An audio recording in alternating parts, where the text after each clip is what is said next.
할렐루야. 오늘 사도행전 9장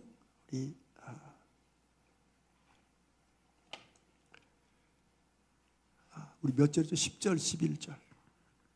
10절, 11절 우리 같이 읽겠습니다. 제가 이렇게 아름답고 정말 기막힌 그런 말씀의 표현이 있나 하는 그런 구절이 여기 이 말씀 중에 있습니다. 사도행전 9장 10절 11절 우리 함께 한 목소리로 읽습니다. 그때에 다메섹에 아나니아라 하는 제자가 있더니 주께서 환상 중에 불러 이르시되 아나니아야 하시거늘 대답하되 주여 내가 여기 있나이다 하니 주께서 이르시되 일어나 직가라 하는 거리로 가서 유다의 집에서 다섯 사람 사울이라 하는 사람을 찾으라. 그가 기도하는 중이니라. 아멘. 10절 11절 읽는 중에 여러분 어떤 말씀이 여러분 마음속에 딱 오세요? 예전에는 그가라고 하자고 저가 그랬어요. 저가 기도하는 중이라. 그가 기도하는 중이다. 이 말씀을 누가 하셨어요? 주님이 하셨어요. 주께서 이 신약 성경에 나와 있는 주께서는 거의 대부분 예수 그리스도를 말하는 것입니다. 왜냐하면 예수 그리스도로 인하여 교회가 생겼고 신약 성경에 기록된 많은 거의 대부분의 말씀들은 주님을 이 땅에 오신 하나님으로 믿고 확신하는 사람들의 공동체고 그렇게 내용이 쓰였기 때문이에요. 물론 삼위일체 하나님이시니 주님을 부르나 하나님을 부르나 성령을 부르나 우리가 다 같은 하나님이 들으시지만 그래도 의미가 좀 새롭죠. 저는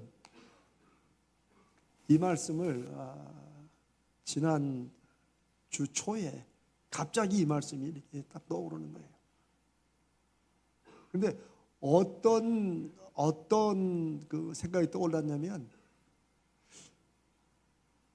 하나님께서 우리를 누군가에게 말씀하실 때 무엇으로 말씀하시겠나? 여러분들은 하나님께서 여러분을 다른 누군가에 얘기할 때 어떤 사람으로 소개되고 이렇게 하나님의 마음에서 전해지기를 원하십니까? 저는 갑자기 하나님께서 그가 지금 내게 기도하는 중이다. 그는 기도하는 사람이다.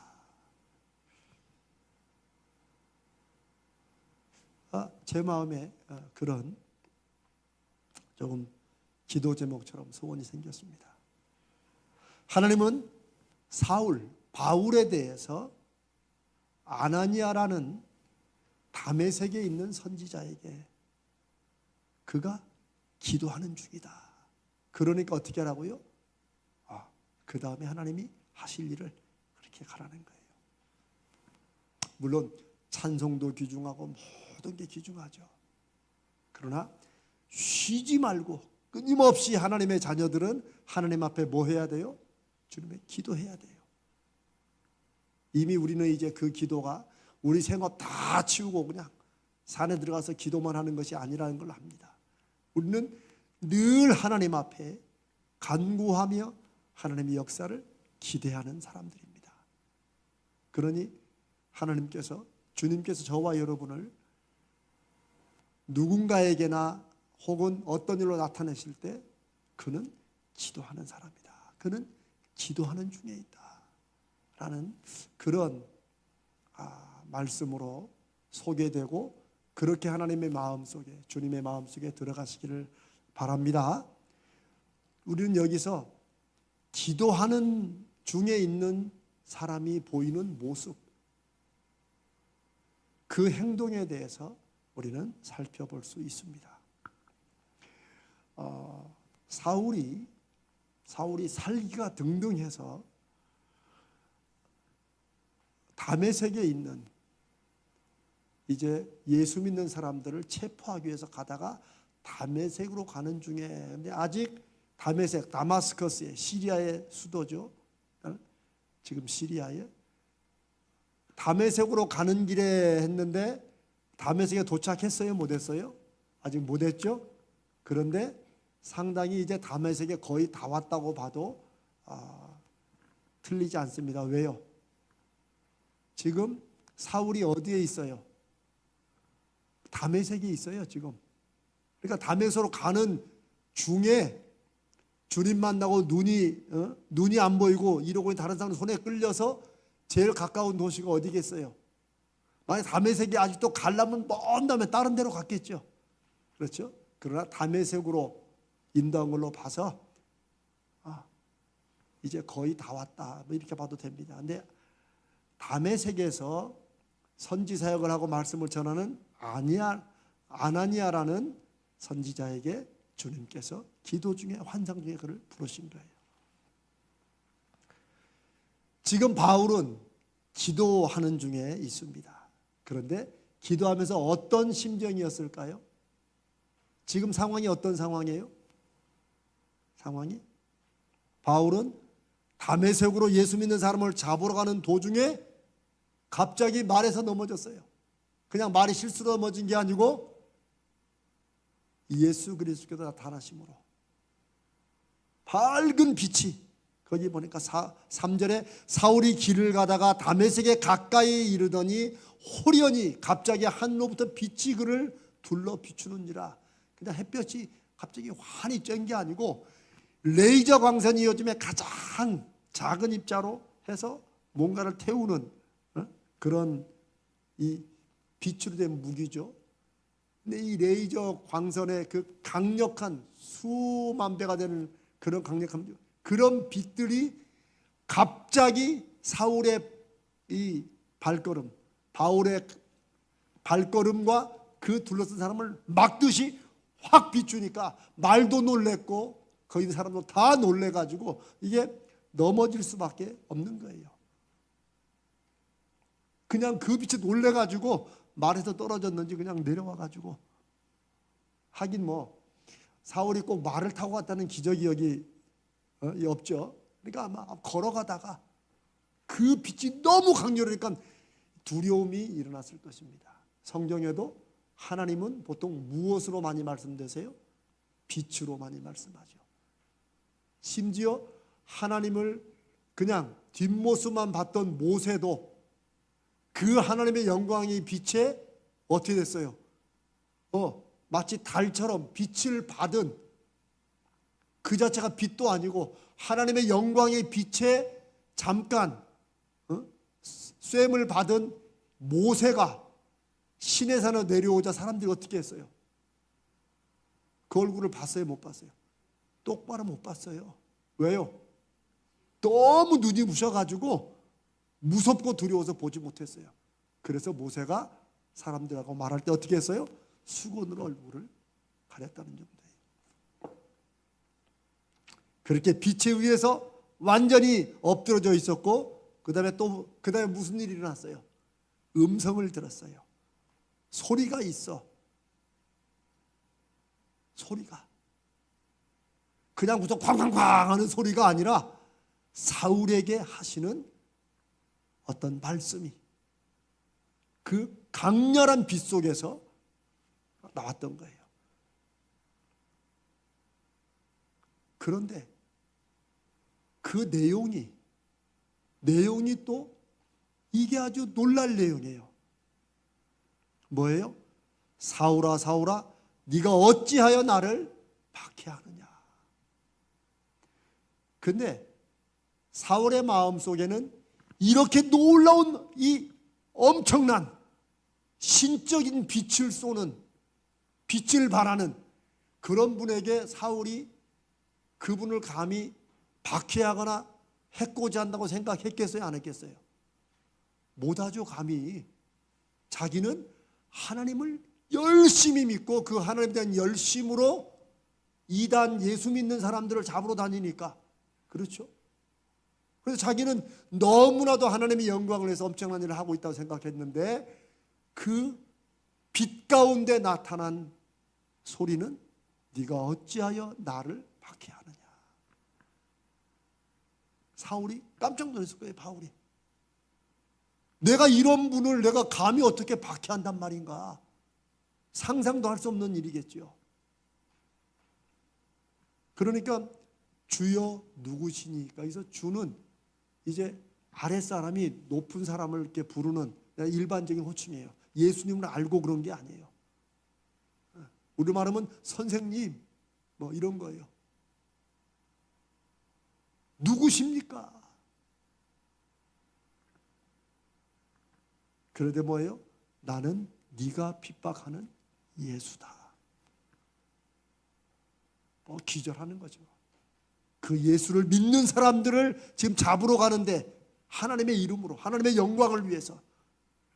그런데 그 예수가 그 예수님이 하나님과 같은 그 빛 속에 나타나셔가지고 엎드러질 수밖에 없도록 만드신 다음에 네가 나를 핍박하고 있다라고 말씀하십니다. 그 다음에 너는 일어나 시내로 들어가라. 네가 행할 것을 내게 이를 자가 있느니라.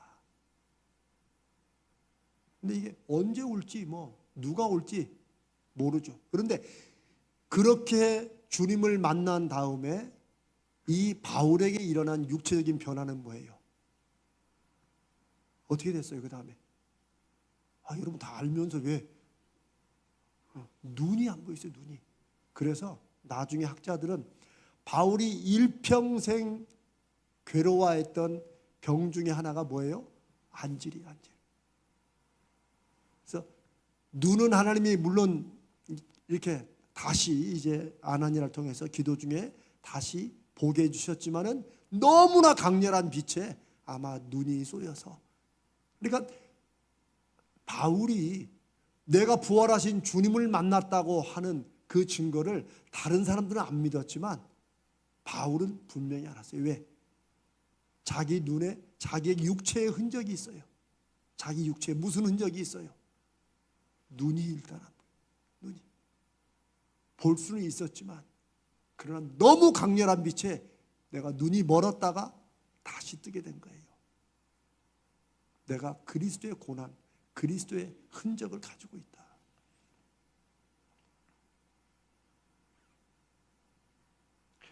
바울은 자기의 계획, 자기가 막 열정을 쏟아부은 일이 전혀 상상할 수 없는 사건을 해서 완전히 망쳐진 거예요. 지금 그의 인생으로는 제일 잘 나가는 때 아닙니까 지금? 그렇죠? 우리로 말하면 특별 검사권을 받은 거예요. 옛날에 옛날이지만 암행어사도 왜 마패라고 보면 말 그려진 동그란 패가 있는데 거기 말이 한 마리 있고 두 마리 있고 세 마리 있고 아시죠? 제일 많은 말이 몇 마리인 줄 아세요? 8마리예요. 8마리. 말 한 마리당 뭐예요? 조선 8도. 조선 8도. 그러니까 말 한 마리는 도 하나만 할 수 있는. 8도면은 전국 어디나 왕명을 가지고 출두여 하면 다 잡는 이 특별검사권 같은 거예요. 그러니까 이스라엘 내에서만 이 권력을 가지는 게 아니고 사울은 이제 그 인근 지역 외국에 유대인들이 모여 사는 이 다마스커스, 다메섹에서 여기서 성공하면 점점 더 있는 그쪽 인근 지중해 지역을 다 특별검사처럼 다닐 수 있는 지금 제일 잘 나갈 때예요. 이 모든 게 뜻밖일로 망가지고 지금 제가 이런 말씀 드리는 건 뭐예요? 지금 바울이 지금 기도하면서 어떤 상황 속에 뭘 기도했겠는가를 생각해 보는 거예요. 여러분이 바울이라고 생각하시고 여러분 같으면 뭘 기도했겠나 생각해 보세요. 그가 들은 음성은 자신의 인생과 계획 활동에 대한 충격적인 정반대의 내용이에요. 그것도 사람이 아니라 신적인 존재가 자기는 아직 잘 모르는데 자기가 하나님의 아들이라고 하는 예수를 믿는 사람들을 핍박으로 다니는데 그 예수님이 하나님의 영광으로 나타나셔가지고 네가 나를 핍박하고 있다. 바울로서는 사실 우리가 바울이 예수 그리스도를 핍박하던 자에서 예수를 증거하는 자라고 이렇게 우리가 쉽게 말을 하지만 바울로서는 한번 보세요. 이때가 바울이 아마 많아야 한 30대에서 40대 요 사이쯤으로 학자들은 봅니다. 나이가. 바울이 가말리알 학파는 당시 유대교에서 유대교 이 유대 이 법전 이거를 가르치는 소위 그 경전을 가르치는 최고의 우리 식 말하면 하버드의 S대의 가장 강력한 들어가기 힘든 이런 곳이라고 볼 수 있어요. 거기서 공부도 했기 때문에 살기 등등하지요.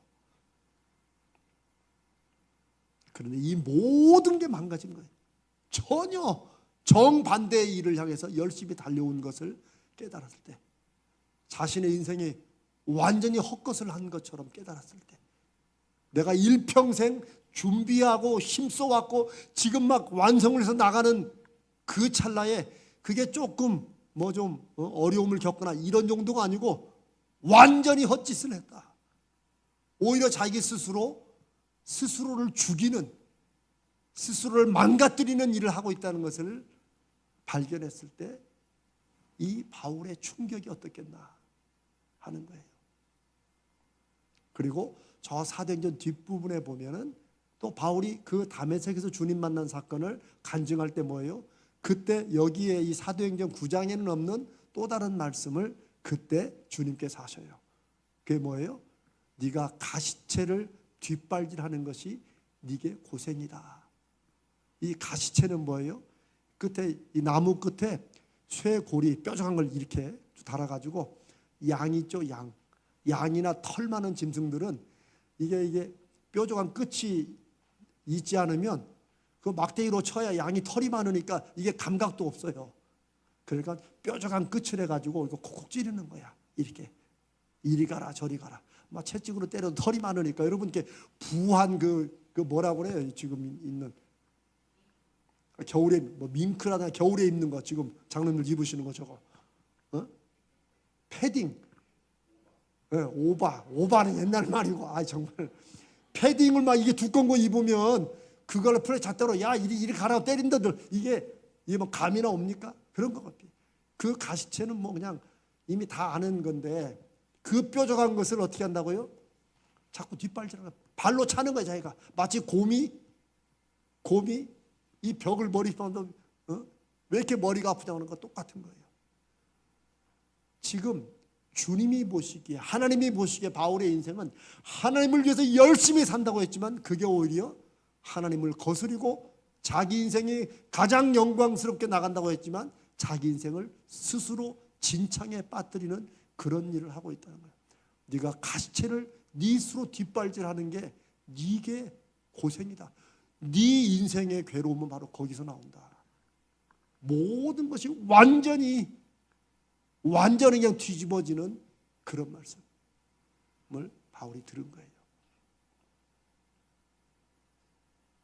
자, 여러분이 지금 바울처럼 다메섹으로 가다가 제가 방금 말씀드린 이런 일을 겪으면 여러분은 뭘 하시겠어요? 처음에 요즘으로 따지면 당장 병원부터 가겠지. 왜 눈이 안 보이잖아요. 일단 눈을 떠야 될 거 아니에요. 병원에 입원하시면서 뭐 하시겠어요, 여러분? 생각 안 하려고 해도 왜 나에게 이런 일이 일어났는가 생각지 않겠어요? 그렇죠? 우리 한 번씩 입원하면 다 그렇잖아요. 뭐 가볍게 교통사로 부딪혔다든지 혹은 뭐 넘어지셨다. 제가 한 번 더 강조해요. 절대 넘어지지 마세요. 뭐 안 넘어지려고 한다고 해서 절대 넘어질 일은 아예 하지 마시고 천천히 걸으시고. 그래 넘어지시면 병원에 누가 뭔 생각하겠어요? 바로 그런 상황들이에요. 누구를 원망하든 자기를 내가 어쩌다 그랬지, 내가 왜 그냥 의자에 올라가가지고 여러 가지 생각을 할 거예요 아마. 근데 바울은 뭐였어요? 그런 상황에서 기도했다는 거예요. 그가 기도하는 중이다. 근데 여러분 이 말씀에 대해서 여러분이 그냥 바울이 계속 우리가 이제 지금 하는 기도처럼 하나님 표적을 보여주시고 막 이렇게 하는 이런 기도와 바울의 기도는 같았을까요? 조금 다를까요? 좀 다르겠죠. 상황이. 그렇죠? 지금 바울에게는 온갖 머릿속에 지금 막 여러 가지 생각이 들고 지금 그 만난 분을 나는 네가 핍박하는 예수라고 했지만 그 예수에 대해서 바울이 알아요, 몰라요? 알아요, 몰라요? 모르죠. 모르지 아직. 그냥 이단의 괴수로만 알아요. 그 딱 말 표현에 이단의 괴수로만 알아요. 자세히 알지도 못해요. 분명히 범죄자로 죽었는데 강도들과 함께 죽었는데 그 죄인이 살아났다고 또 그나마 시체를 어떻게 했다고 예수님의 시체를 숨겨놓고 살아났다고 하는 이런 소문이 예루살렘에 다 퍼져 있어요. 그거 사울도 들었을 거예요. 그리고 아주 그 괘씸한 인간들이라고 할 거예요. 사람들을 이렇게까지 속여먹나 하나님의 이름으로 그랬을 거예요. 그 정도는 알고 있었겠죠. 그런데 그 예수가 나타나가지고 그 강렬한 하나님만이 바라시는 그 빛으로 나타나셔서 네가 왜 나를 핍박하냐? 네가 핍박하는 그게 나다 라고 말씀합니다. 지금 바울의 머릿속에는 뭐 눈도 안 보이니까 어디 뭐 가서 물어보고 할 것도 없어요. 그러네. 지금 이 사람이 눈만 감으면 모든 게 캄캄하잖아요. 사실 우리가 기도할 때 꼭 눈을 감아야 되는 건 아닙니다. 그런데 기도할 때 눈을 감는 이유가 뭐겠어요? 집중. 아무것도 보지 말라고. 눈 뜨고 기도할 수 있어요, 없어요? 성준아, 눈 뜨고 기도할 수 있냐, 없냐? 그렇지. 너 눈 뜨고 기도하면 큰일 나, 괜찮아? 아니야. 성준아, 큰일 안 나? 눈 뜨고 기도해도 돼. 다만 눈을 뜨고 기도하면 뭐예요? 집중하는데 자칫하면 다른 생각이 들 수 있어요. 그러나 여러분, 아름다운 자연이나 이런 데서 우리 눈을 뜨면서 하나님 앞에 이 자연이 얼마나 하나님 존귀하고 아름다운지, 혹은 우리 아이들을 놓고 기도할 때 눈 뜨고 기도해도 돼요. 그러나 눈을 감으면 집중이 되고 모든 것이 암흑이잖아요. 눈을 감으면 그 속에서 하나님만 바라보고 기도하는. 그런데 그렇게 눈을 감은 눈 감고 기도, 바울은 눈을 감을래야 감으려고 감는 게 아니고 아예 안 보이니까 나중에 보면 눈에서 비늘 같은 것이 뭔가 이렇게 딱 가로막고 있는 거예요 지금.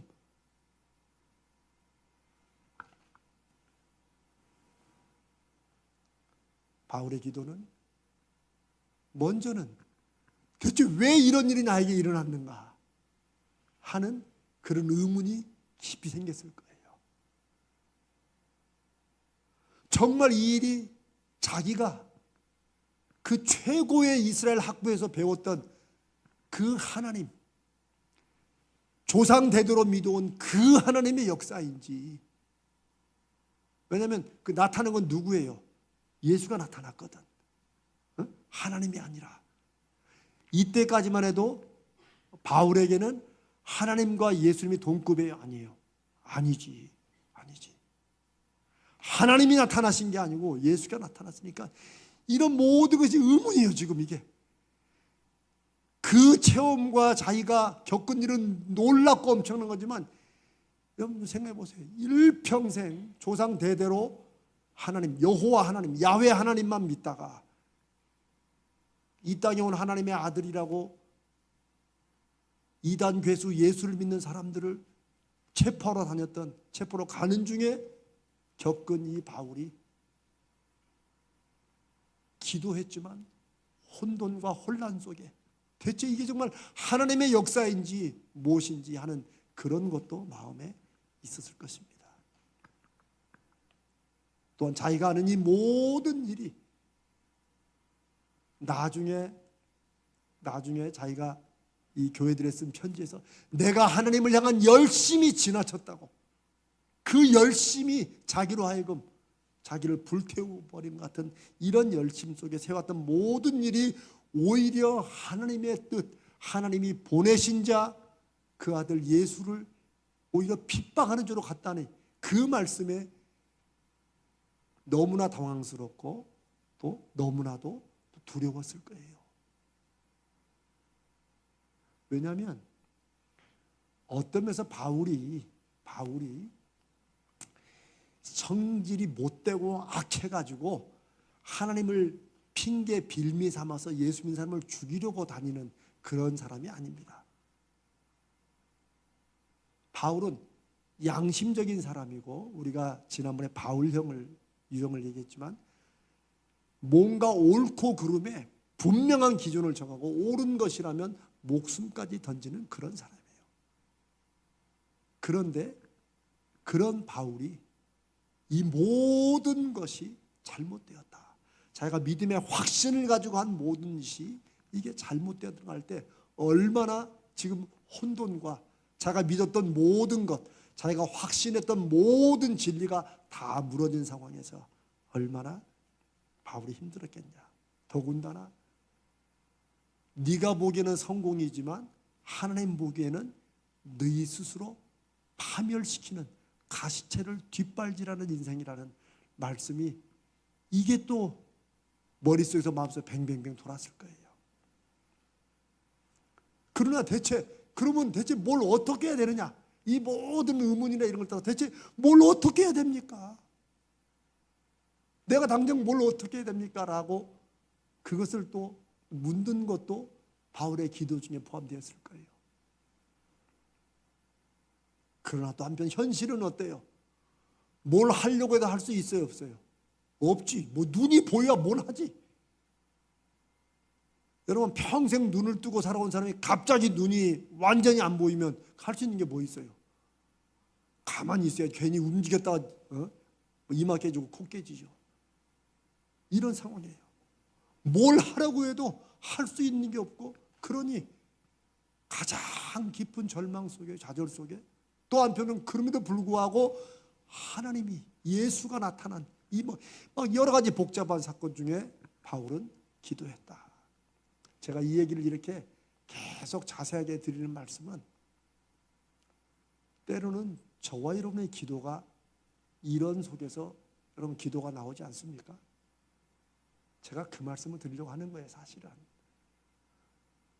저와 여러분은 한번 기도 시작하면 일관되게 딱 하나님만 바라고 쫙 기도할 때도 물론 있지만, 뭔가 지금 내가 너무 급한 일, 너무 당황스러운 일, 너무 힘든 일이 지금 생기고 있으면 하나님 앞에 기도한다고 앉았지만 주여 한마디에 그냥 가슴이 팍 맥히고 눈물은 도는데 뭘 해야 될지 모를 때 있죠. 없으십니까? 그런 게 없으시면 인생을 아주 하나님께서 은혜로 아름답게 잘 인도하신 거예요. 저는요, 무릎이 뭐 흔들린다거나 무릎이 이렇게 막 휘둘거리는 거 있죠. 그런 경험도 저는 몇 번 했어요, 인생. 진짜 무릎이 이렇게 휘둘려가지고 사람이 서 있지를 못하겠더라고. 나이가 들어서 힘이 없어 그런 게 아니고 40대 때 가장 팔팔할 때 그런 경험도 여러 번 했고요. 여러분, 심장이 녹아내린다는 말 하죠. 세상에 내가 마음이 다 녹아내렸어. 그게 다른 사람이 하는 말만 들은 게 아니라, 여러분 그런 경험도 좀 있으셨어요? 저는 목사로 살면서 그런 때가 있었어요. 진짜 이게 녹는 것 같이, 이게 그냥, 이게 뭐 여러분 뭐 우리 롤러스케이트 타면 이렇게 롤러코스터 타면 갖다 휙 내려올 때 하잖아요. 그런 정도가 아니고, 그런 느낌 비슷한데 훨씬 강력하게 진짜 이 안에 있는 것이 아무것도 없이 그냥 녹아내리는 이런 경험들이 우리 가운데 있죠. 내가 주님을 부르지만, 하나님 앞에 기도하지만 내가 이게 기도가 제대로 되는지도 모를 그런 상황이 있다는 거예요. 그게 바로 바울이 하나님 앞에 지금 이 엄청난 사건 앞에 기도했다가 의문을 품었다가 이 대체 혼동 중에 있는데, 하나님은 그런 바울에 대해서 주님은 뭐라고 그러세요? 기도하는 중이다. 저는 이게 너무나도 감사합니다.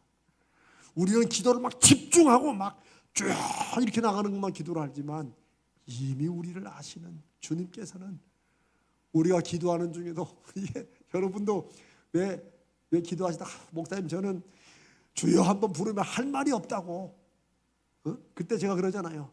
괜찮다고. 말을 계속하는 게 기도가 아니라고. 그건 바로 이런 말씀들이 저에게 이 머리로 이렇게 분석된 게 아니고 저도 그런 경험을 통해서 주님이 어떤 분이신지를 바울을 통해 말씀해 주신 그 주님이 저의 삶에도 저와 함께 살아왔던 성도의 삶에서 그런 것이 확인되기 때문에 제가 분명히 주님의 이름으로 말씀드리는 거예요. 그러니 제가 기도는 하나님을 향해서 끊임없이 기대하는 것이다라고 드리는 말씀이 이게 정말 맞는 말입니다. 왜? 우리가 기대하는 것은 마음속에 실망으로 가득 차도 기대는 할 수 있습니까? 없습니까? 이 털끓일 만한 기대라도 하잖아요. 그래도 혹시 0.001%라도 혹시 하는 이런 기대도 우리 하나님께서는 하나님을 향한 그래도 기도로 들으시고 주님을 바라는 그런 믿음의 마음으로 보신다고 믿습니다. 그러니 우리가 우리의 작은 신음에도 응답하시는 그 주님을 믿고 의지하는 거예요. 나는 한숨만 쉬었는데도 이미 그 마음을 아시는 주님께서 그것을 우리의 기도로 들으시고 응답해 주신다는 거예요. 저와 여러분이 믿고 의지하며 살아가는 주님은 바로 그런 분이십니다. 오늘 이 사울이 자신의 인생에서 정말 뜻밖의 겪고 너무나도 충격적인 사건 앞에 이러지도 못하고 저러지도 못하고 이런 상황에 눈도 안 보이고 이런 모든 상황 속에서도 하나님은 저가 기도하는 중이다. 저는 이 말씀을 통해서 기도에 대한 우리의 그냥 기본적으로 알고 있던 생각들이 좀 새로워지길 바랍니다. 내가 기도하는 게 계속 탁 무릎을 꿇고 계속 하는 것만 그거 기도가 아니라는 게 아닙니다. 그것도 기도지요. 그러나 바울의 이런 상황을 보면 하나님께서 주님께서 아나니아에게 저가 지금 기도하는 중이다. 혼동 속에 좌절 속에 낙심 속에 혼란 속에 이거 대체 어떻게 할지 아무것도 모르는 막막한 속에도 단지 주님을 바라고 하나님을 바라고 그분을 향해서 뭐라도 대체 어떻게 하기를 원합니까? 라고 방향만 잡고 있는데도 기도하는 그런 사람이라고 기도하는 중에 있다고 말씀하신 이 주님의 말씀이 저와 여러분에게도 우리가 올 한 해 어떻게 하나님을 기대하면서 기도하면서 기대해야 되는지를 우리 마음속에 한 번 더 새기시기를 바랍니다. 사랑하는 여러분, 동굴과 터널의 차이 제가 참 좋아하는 비유입니다. 동굴과 터널의 차이를 아시죠? 동굴은 뭐예요? 가도 이게 나갈 길이 있는지 없는지 모르는 게 동굴이에요. 여러분 제주도에 있다는 무슨 동굴 그쪽으로 들어갔다 저쪽으로 나가요? 그런 관광지는 아무 데도 없어요. 이렇게 갔다가 돌아 나와야 돼. 그러나 인생의 동굴은 그러지 못하죠. 끊임없이 뭔가 있을 줄 알고 하는데 점점 막히는 게 동굴이지만 여러분 터널에는 뭐예요? 터널은 아무리 멀고 아무리 길어도 결국 뭐가 있어요? 이대로 쭉 가면 뭐가 있어요? 그렇지, 나갈 길이 있는 거지. 끝만 있는 게 나갈 길이 있는 거지. 그렇죠? 그 끝이 딱 막혀 있는 게 아니고 터널은 아무리 길어도 아무리 험해도 아무리 캄캄해도 동굴과는 다르게 저쪽으로 나갈 길이 있다는 거예요. 탈출구가 있고 열린다는 거예요. 바울이 하나님 앞에 혼돈과 좌절과 절망과 이거 근심과 두려움 때문에 캄캄해가지고 기도하는지 생각하는지 고민하는지 모를 이런 중에도 혹은 저와 여러분이 때로 기도하고 믿음으로 살아가는 우리 인생 중에 이런 순간이 있을지라도 우리는 동굴 속에 있는 것이 아니라 터널 속에 있음을 늘 확신하시기를 주님의 이름으로 축복합니다. 터널 속에 있다. 왜 우리가 터널 속에 있어요? 주님이 함께 하시기 때문입니다.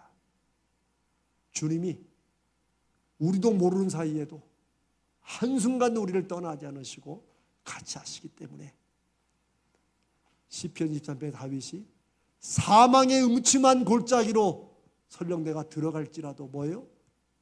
해를 두려워하지 않는다. 여기서 내 인생은 끝나는 모양이구나 라고 염려할 필요 없다. 왜요? 주의 지팡이와 막대기가 나를 지키시고 보호하시고 인도하시기 때문이다. 그 터널이라는 거예요. 사랑하는 여러분, 여러분은 기도하는 중입니까? 어떠세요? 여러분 그러시기를 축복합니다.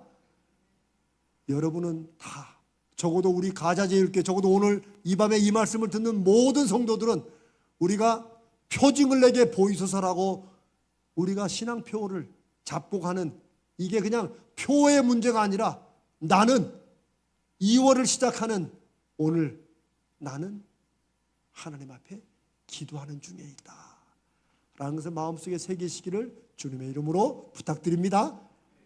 여러분은 다 기도하는 중에 있어야 됩니다. 여러분의 가정에서 우리가 함께 예배로 모일 때 비록 적은 숫자 모였지만은 우리는 그거 상관하지 않습니다. 왜요?